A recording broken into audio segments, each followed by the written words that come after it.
আসসালামু আলাইকুম, কেমন আছেন সবাই? আজকে ঘুম থেকে উঠেই রান্না বান্না করার জন্য রান্নাঘরে চলে এসেছি। তো এসে প্রথমে আমি সব যা যা রান্না করব বের করে ভিজিয়ে দিয়েছিলাম। তো এই যে এখানে আমি গরুর মাংস রান্না করতেছি। এটা হচ্ছে দেশের থেকে আনা গরুর মাংস। এই যে এটা আমি কষাচ্ছি, প্রায় কষানো হয়ে গিয়েছে। আর এদিকে হচ্ছে ভুঁড়ি, এটা হচ্ছে গরুর ভুঁড়ি। এটাও আমি দেশ থেকে নিয়ে এসেছি। প্রত্যেকবার তো আম্মু আসলে রান্না করে দেয়, আম্মুর হাতের রান্না করাটা নিয়ে আসি। বাট রান্না করাটা নিয়ে আসলে কি হয়, এখানে গরম করলে হয় ঝোল শুকিয়ে যায়, না হলে স্মেলটা অন্যরকম হয়ে যায়। যার কারণে আমি এবার সব কাঁচা ফ্রোজেন করে নিয়ে এসেছি, তাই এখন নিজেই রান্না করতেছি। তো আজকে আমার বাসায় সবাইকে আমি ইনভাইট করেছি। আমার এখানে যারা কাছের মানুষ আছে, বান্ধবী প্রিয়জন, তো তাদের জন্য আর কি রান্না বান্না করতেছি সকাল থেকে। তো কি কি রান্না করি ইনশাল্লাহ আপনাদের সঙ্গে আমি শেয়ার করব যতটুকু পারি। এই যে রান্না বান্না সব শেষ। এটা হচ্ছে আলু দিয়ে গরুর মাংস, এখানে হচ্ছে গরুর ভুঁড়ি, আর এইখানে হচ্ছে এই যে বাইলে মাছ দিয়ে, আলু দিয়ে, টমেটো, ধনেপাতা দিয়ে, আর এখানে হচ্ছে ডিম, আর এখানে আছে চিংড়ি মাছ। তো চিংড়ি মাছটা আমি এখানে রেখেছি। আর এটা হচ্ছে এই যে মাছ। তো এই সব রান্না কমপ্লিট। সন্ধ্যার পরপরই আমার সব গেস্ট চলে এসেছিল। তো এখানে নাস্তা দিয়েছি তরমুজ কেটে, আর হচ্ছে চিতই পিঠা, এটা বাঙালি দোকান থেকে এনেছিলাম।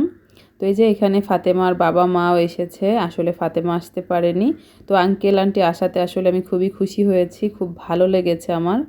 তো এই যে আমি সব খাবার দাবার টেবিলে রেডি করে দিয়ে দিয়েছি, এখন সবাই খাওয়া দাওয়া করবে। তো এখানে যা যা দেখতেছেন সবই কিন্তু আমি দেশ থেকে এনেছি, শুধুমাত্র ডিমটা বাদে। আর সব আমি নিজ হাতে রান্না করেছি। প্রথমে আঙ্কেল আন্টিকে খেতে দিয়েছিলাম, কারণ ওনাদের আরও একটা জায়গায় দাওয়াত ছিল। তো ওনারা খাওয়া দাওয়া শেষ করে ইতিমধ্যে চলে গিয়েছে। এখন এই যে সব ভাইয়ারা একসঙ্গে খেতে বসেছে। ভাইয়াদের খাওয়া শেষ হলে আমরা মেয়েরা খেতে বসবো। আর সবাই খেয়ে খুব ভালো রিভিউ দিয়েছে, বলছিল সব খাবার অনেক বেশি মজা হয়েছে, তবে বাইলে মাছের চচ্চড়িটা সব থেকে বেস্ট ছিল। আসলে দেশের খাবারের মজাই কিন্তু আলাদা। আমি যখনই দেশ থেকে কোনো কিছু আনি আমি চেষ্টা করি সবাইকে নিয়ে খাওয়ার। আর এবার তো নিজেই দেশ থেকে এগুলো নিয়ে এসেছি। আমি প্রায় 17 কেজির মতো ফ্রোজেন আইটেম এনেছি, মাছ মাংস। তার ভেতরে বেশিরভাগই হচ্ছে মাছ, কারণ দেশের মাছ এখানে পাওয়া যায় না। তো সবাই তৃপ্তি সহকারে খাচ্ছে, এটা দেখতে আমার আসলে ভালো লাগে। আর এভাবেই যেন আমরা সবসময় মিলেমিশে থাকতে পারি। সবাই দোয়া করবেন আমাদের জন্য। কি হয়েছে?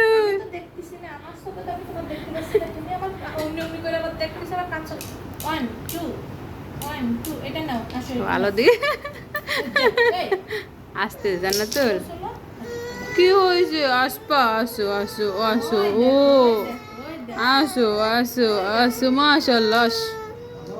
নিয়ে নিল, ওই দেখো, আর নিয়ে নিল জান্নাতুল, তোমার পাপাকে নিয়ে নিল। তা কান্না বলো না, থাক প্লিজ, কান্না করো না। আহা হা হা। সবাই চলে গিয়েছে, তো সবাইকে বিদায় দিয়ে রুমে এসে একদম সব কিছু গুছিয়ে থালা বাসনগুলো সুন্দর করে সব মেজে ঘষে আমি পানি ঝরাতে দিয়েছি। আর নিচটাতেও আর কি পরিষ্কার করে মুছে নিয়েছি। তো আসলে আমার পরিষ্কার পরিচ্ছন্ন না করলে আমার আসলে রাতে ঘুমিয়ে আসবে না, তাই খুব সুন্দর করে সব পরিষ্কার করে নিয়েছি। আর এদিকে এই যে আমার আজকের মেহমানরা আমার বাসায় বস্তা বোঝাই করে আসলে ফল, তারপরে বিস্কিট, পানি, আরও অনেক কিছু এনেছে। তো আমি ভাবতেছি এগুলো নিয়ে এখন কি বিক্রি করব নাকি। আমরা দুইজন মাত্র বাসায় মানুষ, এত কিছু কিভাবে খাবো, কয়দিনে শেষ করব জানি না, অনেক কিছু। তো যেগুলো ফ্রিজে রাখার, এখন আমি ওইগুলো ফ্রিজে রেখে দিব।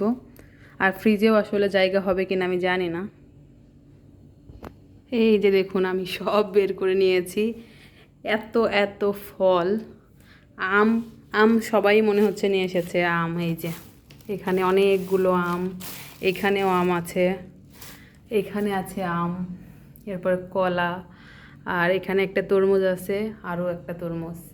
এখানে দুইটা হচ্ছে কি বলে আঙুর আছে। এরপরে এই যে অরেঞ্জ, এখানে অরেঞ্জ, এখানে সরি আপেল, মানে কি বলবো। তো যাই হোক, এখন এগুলো সব গুছিয়ে আমি ঘুমাতে যাব, কারণ অলরেডি রাত অনেক বেজে গিয়েছে। তো সবাই ভালো থাকবেন, আমাদের জন্য দোয়া করবেন। দেখা হবে, কথা হবে পরবর্তী ব্লগে। সেই পর্যন্ত আল্লাহ হাফেজ।